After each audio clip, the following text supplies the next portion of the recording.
Collin Sadler, 2022 offensive lineman signee for Clemson. How does it feel to be officially a Tiger now, man? Feels great. I mean, just all the drama's over with. I'm just ready to go play ball. So you committed to Clemson back on November 2nd, 2020, second longest tenured pledge in this class. What kept you locked in with them throughout this whole time? Just the whole culture of it. I mean, all the people that are leaving, it really doesn't matter to me. I mean, it's just all about the culture that's been instilled there. Nothing's changed there. So speaking of people leaving, Tony Elliott, offensive coordinator for Clemson, now the head coach at Virginia.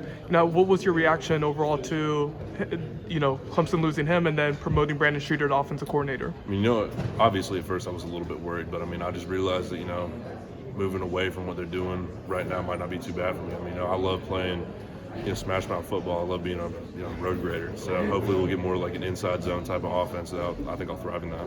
Talk to me a little bit about your skill set. You mentioned it there, being a road grader. What do you bring to the table? I mean, I believe I'm physical. I believe I can bring a certain nastiness to the O-line that I've been told that they need. Between me and Blake coming in at the same time, I think it's going to be nasty.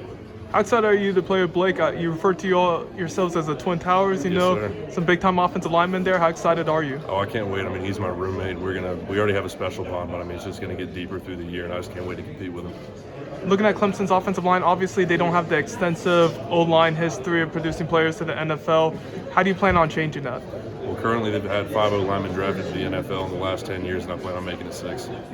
Great stuff, man. Now let's switch on over to what Clemson did this season or what they didn't do this season. Did that discourage you in any way, the regression that they had, and do you feel confident that they'll bounce back in the future? Of course I do. Clemson always bounces back, but I mean they have a 9-win season, and people are acting like the sky's falling. So, I mean, that just really shows the pedigree of what Clemson's done. How much confidence do you have in Dabo Swinney? Every bit of confidence I can give. And looking at Coach Caldwell and Coach Austin, obviously there's some speculation that Coach Austin's going to be moving to the full-time offensive line role as the coach there. What do you think about him as a coach and the relationship you all have? Oh, I love TA. I mean, he's one of the favorite coaches that I've talked to. Even at the time, I wasn't being mainly recruited by him, and I just can't wait to see what he'll do here. Obviously, like I mentioned to Josh just now, it's 5 in-state guys. I don't know if Clemson's had that many sign in one recruiting class. What does that say about the talent in South Carolina right now? It just says that, we're really slept on state. We have so many guys playing major Division I Power 5 football, and I'm really glad to see them pull from the talent that we have here. I guess, what do you like about this particular group? I just love how connected we are. We're all from the same state mostly, and I just can't wait to keep building chemistry with these guys. What did you make of the decommitments that they had? 3 IMG decommitments last week. What was your overall reaction to it? I was disappointed. Those were some really special guys that we lost, and I love each one of them like a brother. But at the end of the day, the show must go on. I really just hope they're happy with the programs that they found.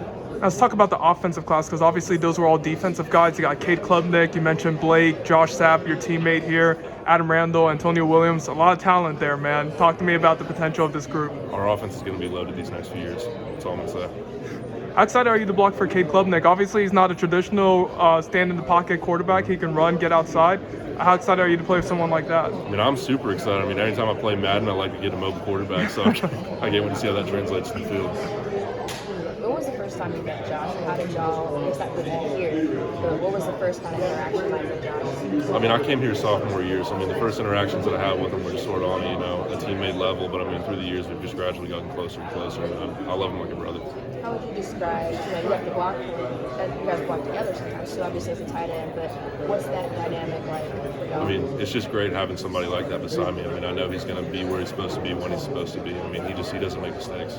And even though, Clemson's not far, but when you are going away to college, is it a little comforting to have someone that you've already, known for so many years? Oh, it's very comforting, just knowing that, I have a friend that close. It's going to be, 2 dorms down from him. So that's a big comfort. I'm going to put you on the spot here. How many national championships does Clemson win while you're there?